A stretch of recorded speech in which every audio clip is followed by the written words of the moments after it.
Okay, hi everyone. So this is my second tutorial on making real-time systems using Touch Designer.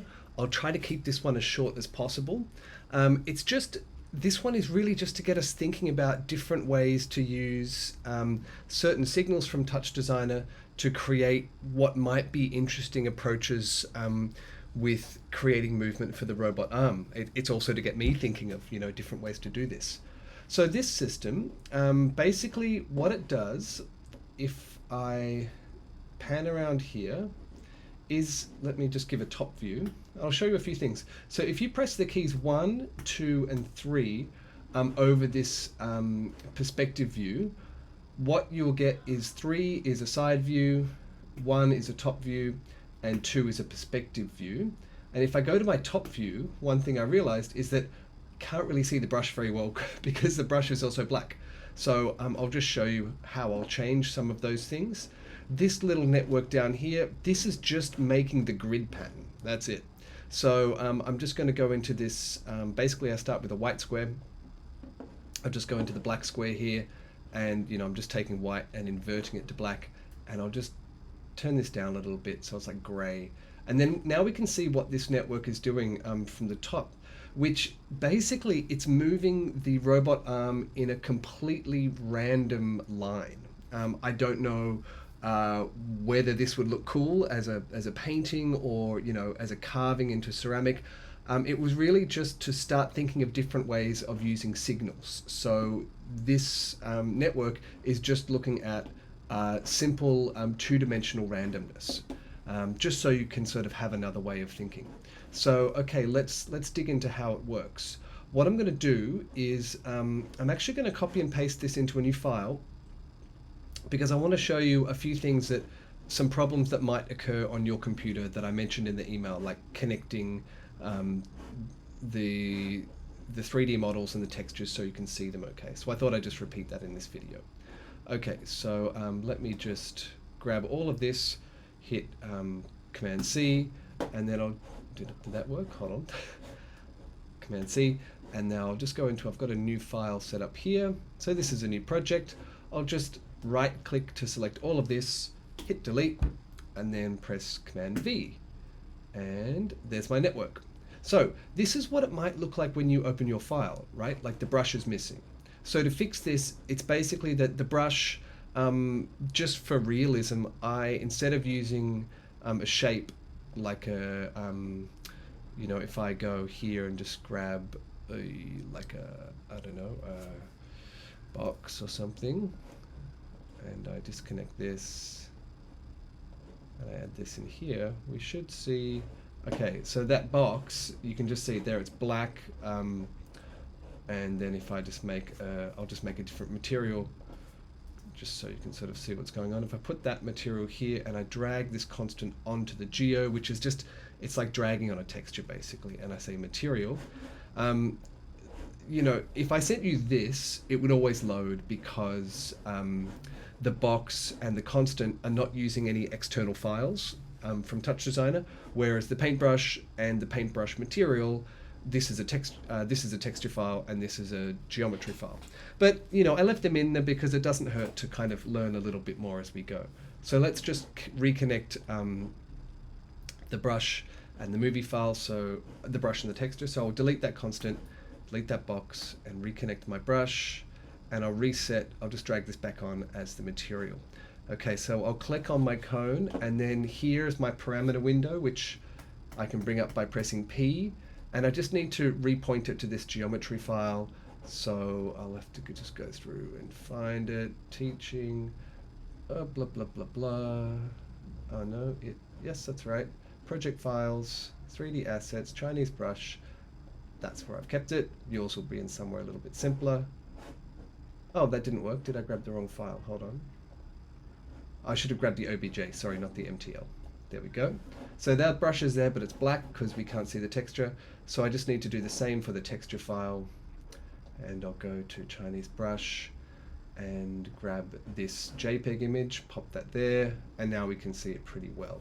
I'm thinking I might actually, instead of having a shaded thing, I might have a constant. It'll make it easier to see. A constant material just means it's not affected by light. So I think we'll see this a little easier. Okay, it looks exactly the same. Okay, so maybe if I turn it, yeah, look, I'll just leave it as it is. There's no need to dig into that. Okay, anyway, so here's your file, right? So as per last time, what I'm going to do is I'm just going to rebuild it. I'm just going to drag this onto my other screen. Okay, so let's just rebuild this noise network so we know how it works. So what we've got here at the moment, these keyboard ins, it's a little bit like what we had in the first one. They just shut the whole thing down. You know, if I press 1 here, and then if I press the 2 here, you'll see that our brush stops moving. And basically what that's doing is I'm using the 1 to reset the noise and the 2 to reset the other noise, which is basically the equivalent here of just turning them on and off for our purpose. Then if I press 1 and 2 and turn them back on again, we've got this noise generator, and then everything else is the same. You know, we've still got the same range, and then we're renaming it to go to the network. And then all of this stuff here, this is our brush up and down using Q and A, and that's exactly the same as last time, so I won't go over that again. So really we're actually only looking at like you know, 3 things here, so it's pretty simple. So I'll just delete those, and this will probably be, if you want to have your file like this, basically I'll upload this file as well, but we'd have null, lag, rename. All of this stuff is exactly how it is in our regular file, but all the other stuff about like mapping the mouse or whatever, that's gone. It's just having the math that sets our range, and we're going to work from here.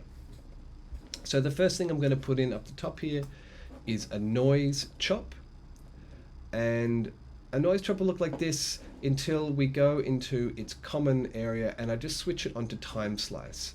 And what time slice gives us is over time we just see a number going up and down. So it's still the same type of random noise, but it's just converting it into a number.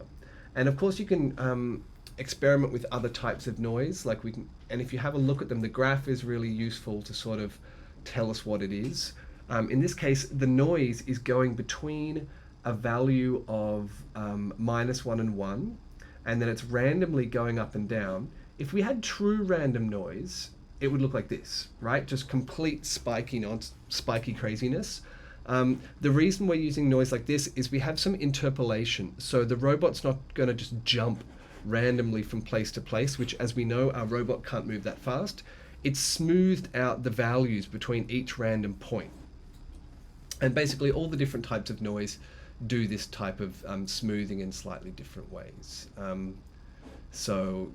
And you can kind of have a play around with these and see what you get. So I'll leave it on sparse, and I'll leave the graph here, and you can sort of see, like, if we change the period, we're sort of changing like how rapidly the noise is cycling. So if I go to the time slice and then set the period up, now the number is moving a lot slower. If I set the period right down, the number is jumping around a lot more. So you can probably already guess that this is going to be really useful for us with the robot to find a speed that kind of works well. If I go back to the regular graphic representation, you can sort of play around with these parameters and just see, you know, how they affect that curve. Here we've got a very smooth curve, here we've got a very rough curve, and depending on what you want the robot to do, these things might actually be kind of interesting to play around with. Like here, you know, the exponent seems to be changing, like the gap between like the middle point of the noise and the peaks and the troughs, or in particular sort of smoothing out the troughs here, it looks like, but I'm not entirely sure. The amplitude will change the range, but we're going to change the range just in our our math chop, so I'll just leave that at 1. But yeah, you can have a big play around here and just see what you think looks interesting. Okay, so I'll turn that back to time slice, and basically I chuck this into my range limit, and at the moment we've got nothing. Maybe I just need to put another one into here. If I do that. Okay, so that's already working. This is pretty simple. As you know, once we're in class, the issue will be like, if I go into my top view here, making sure that we kind of stay within the range of the robot. That for the moment we're going to stay on this table, and in class we might see if we can get this table to be a little bit more exact as well. So like if I go into the noise here and I turn its period down, let's turn it to like 0.5, and turn this one to also to 0.5. We can see that we're like jumping around quite quickly. That's probably going to be too fast for the robot, so we might leave that at 1 for now. But again, these are things we can play around with. And what I hope is that you think of different things to do here.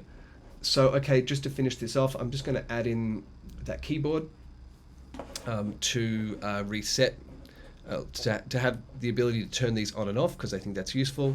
So let's just go back to our chop by double-clicking, and I'll just type in KEY and find keyboard in, and I'll use the key 1, that's good.